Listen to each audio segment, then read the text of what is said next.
Hola, estamos aquí en Dead Rails usando la nueva clase Corrosioner, que esta clase viene con un tanque de ácido y una mina ácida, supuestamente, pero la verdad no entiendo bien cómo funciona esto, así que no sé, vamos a ver, básicamente podría pasar cualquier cosa, pero la verdad no lo sé.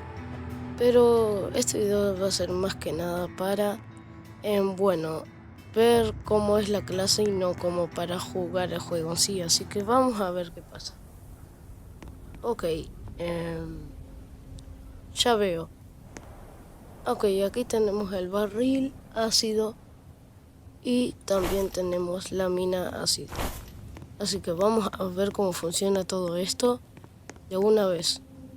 Vamos al tren y vamos a ver todo esto. Bueno. Vamos a dejar aquí el barril ácido y vamos a poner la mina acá. Ay, no la pegué. Ahora sí, la pegué.